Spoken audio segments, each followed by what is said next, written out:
ವಿದ್ಯಾರ್ಥಿಗಳೇ, ಇದು ಇಂಗ್ಲೀಷ್ ಮೀಡಿಯಮ್ದವ್ರಿಗೆ ಕನ್ನಡ ಮೀಡಿಯಮ್ದವ್ರು ಇಬ್ಬರಿಗೂ ಹೆಲ್ಪ್ ಆಗ್ತದೆ. ಇದು ಡಿಸೆಂಡಿಂಗ್ ಆರ್ಡರ್ ಅಂದರೆ ಏನು? ಈ ಕೆಳಗಿನ ಭಿನ್ನ ರಾಶಿಗಳನ್ನು ಇಳಿಕೆ ಕ್ರಮದಲ್ಲಿ ಬರೆಯಿರಿ. ಮೊದಲು ದೊಡ್ಡ ಭಿನ್ನ ರಾಶಿಯನ್ನು ಬರೀಬೇಕು. ಅದಕ್ಕಿಂತಲೂ ಸ್ವಲ್ಪ ಸಣ್ಣದು, ಅದಕ್ಕಿಂತಲೂ ಸ್ವಲ್ಪ ಸಣ್ಣದು, ಅದಕ್ಕಿಂತಲೂ ಸ್ವಲ್ಪ ಸಣ್ಣದು ಬರೀದರಿಂದ ಏನಾಗ್ತದೆ? ಇಳಿಕೆ ಕ್ರಮ ಆಗ್ತದೆ. ಮಾಡಿರಿ, ಟೈಮ್ ಕೊಟ್ಟದ. ನೀವೇನು ದಶಮಾಂಶ ಮಾಡ್ತೀರೋ ಹೆಂಗೆ ಮಾಡ್ತೀರೋ ನಿಮಗೆ ಬಿಟ್ಟು ಕೊಟ್ಟ ವಿಷಯ. ಅದನ್ನು ಹೆಂಗೆ ಮಾಡೋದು ನಾನು ತೋರಿಸ್ತೀನಿ. ಈಗ ನೀವು ಲಸ ಪದ್ಧತಿ ಮಾಡಿರಿ. ಈಗ ನಾನು ಎಲ್ಲರದು ನಿಮ್ಮದು ಮಾಡೋದಾಗ್ಯದ. ಇದನ್ನು ದಶಮಾಂಶ ಪದ್ಧತಿ ಒಳಗೆ ಮಾಡೋದು. ಈ ಇಳಿಕೆ ಕ್ರಮಗಳನ್ನು ಎದುರ ಮಾಡೋದು. ಏರಿಕೆ ಕ್ರಮ ಅಂತ ಲಸಾದಾಗ ನೀವು ಮಾಡಿರಿ, ಇದು ಲಸಾದಾಗ ಬರ್ತದೆ. ಆದರೆ ದಶಮಾಂಶದಾಗ ಎಷ್ಟು ಟೆನ್ಷನ್ ಇರಲಾರ್ದ ಗಣಿತ ಬರ್ತದೆ. ಸ್ವಲ್ಪ ತೋರಿಸ್ಕೊಂಡು ನೋಡ್ರಿ. ಈಗ 3-4 ಅಂಶ ಹಚ್ಕೋರಿ. ನೀವು ಬಿಡಿಸೋದಾಗ್ಯದ ಅಂತ ತಿಳ್ಕೊಂಡು ಈಗ ನೀವು ಬಿಡಿಸ್ರಿ, ಮ್ಯೂಟ್ ಮಾಡಿ ನೋಡಿ. 2-3 ಅಂಶ, ಈಗ 5-6 ಅಂಶ. ಈಗಂತೂ ನಿಮಗಾತ. ಈಗ ನೀವು ದಶಮಾಂಶ ಮಾಡಬೇಕಾಗ್ಯದ. ಈ 3ಕ್ಕೆ 4 ಭಾಗಿಸ್ರಿ ನೋಡಿ. 3ಕ್ಕೆ 4 ಭಾಗಿಸ್ರಿ ನೋಡಿ. 4 0.47 28 2 ಉಳಿತು. ಇರ್ಲಂಕತ್ತ ಒಂದೊಂದೇ ಸಾಕಂಕತ್ತ. 7ಕ್ಕೆ 12 ಭಾಗಿಸ್ರಿ. ಆಮೇಲೆ ಮತ್ತೆ ಅಂಕಿ ಸೇಮ್ ಬಂದ್ರೆ ಇನ್ನೊಂದು 2 ಭಾಗಿಸೋದು. ಆಮೇಲೆ 7ಕ್ಕೆ 12 0.12 5 60 12 72 ದೊಡ್ಡದಾತು. 12 5 60 ಅಂದ್ರೆ ಈಗ 10 ಉಳಿತು. ಈಗ ನೋಡಿ, ಇದು 7 ಅದ 5 ಅದ, ಅಂಕಿ ಸಪ್ರೇಟಾಗಿ ಅವೇನು ಹಂಚಿಕಿಲ್ಲ.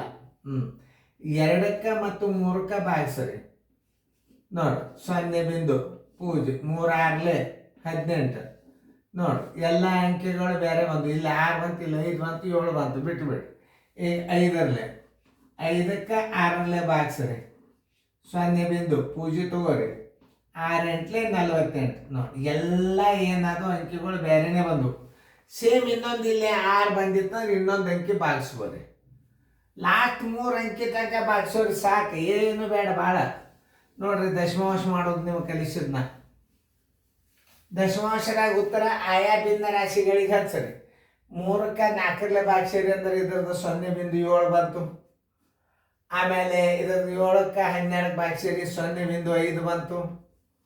ಇದು 0.6 ಬಂತು. ಇದು 5-6 ಅಂಶದ್ದು ಏನು ಬಂತು? 0.8 ಬಂತು. ಈಗೆಲ್ಲ ಸ್ಥಾನಗಳು ಇಕ್ವಲ್ ಅಂದ್ರೆ ಇದು 7 ಆಯ್ತು, ಇದು 5 ಆಯ್ತು, ಇದು 6 ಆಯ್ತು, ಇದು 8 ಆಯ್ತು. ಇಳಿಕೆ ಕ್ರಮ ಬರೋಬರಿ. ಇಳಿಕೆ ಕ್ರಮ ಬರೋಬರಿ. ದೊಡ್ಡದಿಂದ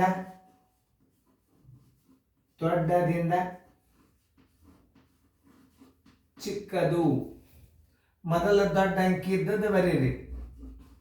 ದೊಡ್ಡ ಅಂಕಿ ಯಾವ್ದದ ಅದನ್ನು ಕಂಡು ಹಿಡೀರಿ. ಮೊದಲು ದೊಡ್ಡ ಅಂಕಿದು ಮೂಲ ಭಿನ್ನ ರಾಶಿದು ತೆಗೀರಿ. ಅದನ್ನು 5-6 ಅಂಶ. ಇದಕ್ಕಿಂತಲೂ ಒಂದು ಸ್ವಲ್ಪ ಸಣ್ಣ ಅಂಕಿ ಯಾವುದು ನೋಡಿ, ಇಲ್ಲ ನೋಡಿ. ಇದರ ಮೂಲ ಭಿನ್ನ ರಾಶಿ 3-4 ಅಂಶ. ಇದು ಹೋಯ್ತು. ಈಗ ಇದರೊಳಗೆ ಇದಕ್ಕಿಂತಲೂ ಸ್ವಲ್ಪ ದೊಡ್ಡ ಅಂಕಿ ಯಾವುದು? 6 2-3 ಅಂಶ. ನೋಡ್ರಿ ಹೆಂಗೆ ಮಾಡೋದು ಅನ್ನೋದು ಹೇಳತ್ತಂದು ನಾನು ನಿಮಗೆ. ಏನೂ ಟೆನ್ಷನ್ ಇಲ್ಲ. ಈಗ ಉಳಿತು ಯಾವುದು? 6 15 5 ಉಳಿತು. 7-12 ಅಂಶ. ನೋಡ್ರಿ, ದಶಮಾಂಶದಾಗ ಎಷ್ಟು ಸರಳ ಆಗ್ತದೆ. ಏನು ಯಾವ ನಿಯಮಗಳು ನೆನ್ಪಿಟ್ಟುಕೊಳ್ಳೋ ಕಾರಣ ಇಲ್ಲ. ದಶಮಾಂಶ ಮಾಡಿದ್ರೆ ಮುಂದಿನ ಆತನ ಬೇಕಂದ್ರೆ 2 ದಶಮಾಂಶ ಸ್ಥಾನಕ್ಕೆ ಮಾಡ್ಕೊರಪ್ಪ ನಡೀತದ. ಈಗ ಲಸ ಬರ್ತದ. ಇದರ ಲಸ ಎಷ್ಟಾಗ್ತದ? 12 ನೋಡ್ರಿ. ಈ 12 4 ಹೋಗ್ತದೆ, 3 ಹೋಗ್ತದೆ, 6 ಹೋಗ್ತದೆ, 12 ಹೋಗ್ತದೆ. ಲಸ ಮಾಡಿದ್ರೆ ಎಕ್ದಮ್ ಸರಳ ಅದು. ಎಲ್ಲ ರೀತಿ ಕಲ್ಕೋಬೇಕು ನೀವು. ಈಗ ನಾ ಏನು ಹೇಳಿದ್ನಿ ಅಂತ ದಶಮಾಂಶದಾಗೆ ನೀವು ಇಳಿಕೆ ಕ್ರಮ ಬರೀರಿ ಅಂತೇಳಿ ನೀವು ದಶಮಾಂಶದಾಗೆ ಮಾಡಿ. ನಿಮಗೆ ಹೆಂಗೆ ಬರ್ತದೆ ಪೇಪರ್ದಾಗ ಮಾಡಿರಿ. ಇದನ್ನು ನೋಡ್ರಿ, ಈಗ ಹಸ್ತಾನೆ 7-15 ಅಂಶ. ಆಮೇಲೆ 9 ಇನ್ನೊಂದು ಸ್ವಲ್ಪ ಮೇಲೆ ಕೂತದ್ದು. ಯಾಕಂದ್ರೆ ನಮ್ಮ ಭಾಗಾಕಾರ ದೊಡ್ಡ ಅಂಕಿ ಇವು. ನೋಡಿ 7 15 9 15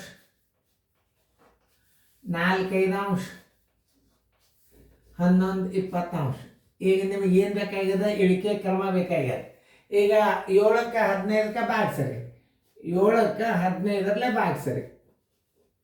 ಇದು ನೋಡಿ 7ಕ್ಕೆ 15ರಲ್ಲೇ ಭಾಗಿಸ್ರಿ. 0.15 5 75 ದೊಡ್ಡದು, 15 4 60, 15 75 ದೊಡ್ಡದಾಯ್ತು, ಬಂತು ಎಷ್ಟು 10, 15 6 90. 3 ಸಲ ಬಾಗಿಸ್ಬಿಡ್ರಿ, ಏನಾಗೋದಲ್ಲ, ಒಂದು ದಶಮಾಂಶ ಕಲ್ತಂಗ ಆತು ನೋಡಿ 90. ಬರೀ ಅದೇ ಬರ್ತದೆ ನೋಡಿ.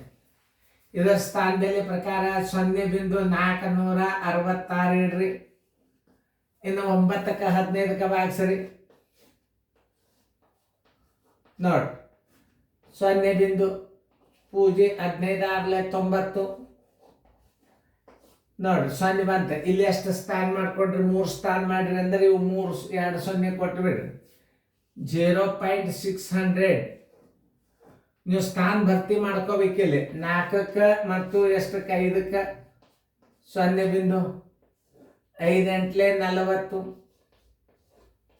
ಪೂಜೆ ಬಂತು. 3 ಸ್ಥಾನ ಮಾಡ್ಕೊರಿ. ಇದನ್ನು ತಂದು ಇಲ್ಲಿಟ್ಟು ಬಿಡ್ರಿ ನೋಡಿ. 11ಕ್ಕೆ 20ಕ್ಕೆ ಭಾಗಿಸ್ರಿ 0.25 100 25 100 10 ಉಳಿತು. 20ಕ್ಕೆ 11ರಲ್ಲೇ ಭಾಗಿಸ್ಬೇಕು, ಹೌದಲ್ಲ ನೋಡಿ. 25 100 10 ಉಳಿತು. ಆಮೇಲೆ ಇನ್ನೊಂದು 0 ತಗೋರಿ. 25 100.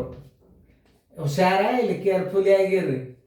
ಭಾಗ ಹೋಗ್ಯದಂದ್ರೆ ಒಂದು 0 ಕೊಡ್ಬೇಕು ನೀವು, ಯಾಕಂದ್ರೆ 3 ಸ್ಥಾನ ಮಾಡ್ಕೋಬೇಕಾಗ್ಯದ. ಭಾಗ ಹೋತಂದ್ರೆ ಮುಂದೆ ನೀವು 0ನೇ ಕೊಡಬೇಕು, ಕಡ್ಡಾಯ ಅದು. ಈಗ ನೀವು ದಶಮಾಂಶ ತೆಗೀರಿ.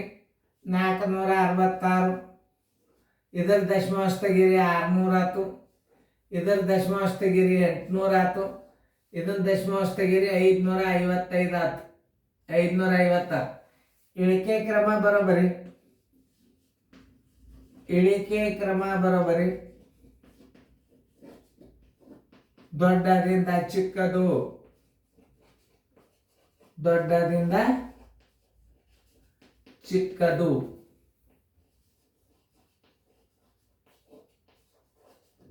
ದೊಡ್ಡ ಅಂಕೆ ಯಾವ್ದು ಹುಡುಕ್ಯಾಡ್ಕೊರಿ. ಇದು ಇದರ ಮೂಲ ಭಿನ್ನ ರಾಶಿ ಎಷ್ಟು, 4 ತೆಗೀರಿದನ್ನ. ಇದಕ್ಕಿಂತಲೂ ಸ್ವಲ್ಪ ದೊಡ್ಡ ಅಂಕೆ ಯಾವುದು, 600. ಇದರ ಮೂಲ ಭಿನ್ನ ರಾಶಿ 9 15. ಇದಕ್ಕಿಂತಲೂ ಸ್ವಲ್ಪ ಅಂಕೆ ದೊಡ್ಡದು ಯಾವುದು, 550. 10 11 20.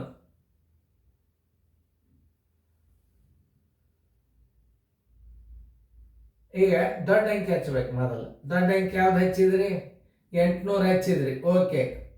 600 ಹಚ್ಚಿದ್ರಿ, ಓಕೆ. ಆಮೇಲೆ 550 ಹಚ್ಚಿದ್ರಿ, ಓಕೆ. ಇನ್ನು 466 7 ಇದಕ್ಕೇನಂತಾರೆ, ಇಳಿಕೆ ಕ್ರಮ ಅಂತಾರೆ. ತಿಳಿತಲ್ಲ? ನಿಮ್ಗೆ ಇಂಥ ಗಣಿತಗಳು ಪರ್ಫೆಕ್ಟ್ ಬರುವವರೆಗೆ ಬಿಡಬಾರ್ದು. ನೋಡ್ರಿ, ಅಲ್ಲಿ ದಶಮಾಂಶ ಮಾಡೋದು ಕಲ್ತಂಗಾತ್. ನೀವು ಈಗ ಒಂದೇ ಸ್ಥಾನ ಹಚ್ಕೊಂಡ್ರು ನಡೀತದೆ. ಆಕಸ್ಮಿಕವಾಗಿ 2 ಅಂಕೆಗಳು ಸೇಮ್ ಬಂದು ಅಂದ್ರೆ ಇನ್ನೊಂದು ಅಂಕೆಲೇ ಭಾಗಿಸ್ರಿ. ಈಗ ನೋಡ್ರಿ, 7 ಅದ 5 ಅದ 6 ಅದ 8 ಅದ, ಸಾಕು ಒಂದೇ ಸಲ. ಇನ್ನೊಂದು 5 ಬಂದಿತ್ತಂದ್ರೆ ಎಲ್ಲಾತನು 2 ಸಲ ಭಾಗಿಸ್ಬೇಕು ನೀವು. ಮತ್ತೊಂದು 5 ಬಂತಂದ್ರೆ ಎಲ್ಲಾತನು 3 ಸಲ ಭಾಗಿಸ್ಬೇಕು. 3 ಲಾಸ್ಟ್. ನಿಮ್ಗೆ 2ರೊಳಗೆ ತಿಳಿತದ. 2ರೊಳಗೆ ದೊಡ್ಡದು ಯಾವುದು ಚಿಕ್ಕದು ಯಾವುದು ತಿಳಿತದ. ಚಂದಂಗೆ ನೋಡ್ರಿ. ಇನ್ನೊಂದ್ಸಲ ರೀಪ್ಲೇ ಮಾಡಿ ನೋಡ್ರಿ, ನಿಮಗೆ ಭಾಳ ಅಭ್ಯಾಸ ಬರ್ತದ. ಲಕ್ಷ ಕೊಟ್ಟು ಕಲೀರಿ. ವಿಡಿಯೋ ಕೋಚಿಂಗ್ ಕ್ಲಾಸಿಗೆ ಬೆಲೆ ಬರಬೇಕಾದ್ರೆ ನೀವು ಲಕ್ಷ ಕೊಟ್ಟು ನೋಡಿದ್ರೆ ಬರ್ತದೆ. ಇಲ್ಲಕ್ಕೆ ಅವ್ರ ಪಾಲಕರು ಅಂತಲ್ಲ, ಏನು ತಿಳಿಯಂಗಿಲ್ರಿ ಹುಡುಗರು, ಸರ್ ಹೇಳಿದ್ದ ತಿಳಿಯಂಗಿಲ್ಲ, ನೀವು ವಿಡಿಯೋ ಹೇಳಿದ್ದು ಏನು ತಿಳಿತದ. ಅದೇ ಪ್ರಶಸ್ತಿನೇ ಲಾಸ್ಟ್ ನನಗೆ ಬರಬಾರ್ದು. ಎಲ್ಲರಿಗೂ 100% ಅದೇ ಅದ ತಲೆಯಾಗ. ಇಲ್ಲೆಲ್ಲ ಬೆಂಗಳೂರಾಗ ಎಲ್ಲ ಇವೆಲ್ಲ ದೊಡ್ಡ ದೊಡ್ಡ ಕ್ಲಾಸ್ಗಳೆಲ್ಲ ಇದರಾಗೆ ನಡಿಲಿಕ್ಕತ್ತಾವ. ನೋಡಿ, ಚಂದಂಗೆ ತಿಳ್ಕೊರಿ. ಮತ್ತೆ ಮುಂದಿನ ಲೆಕ್ಕ ಮಾಡಿ.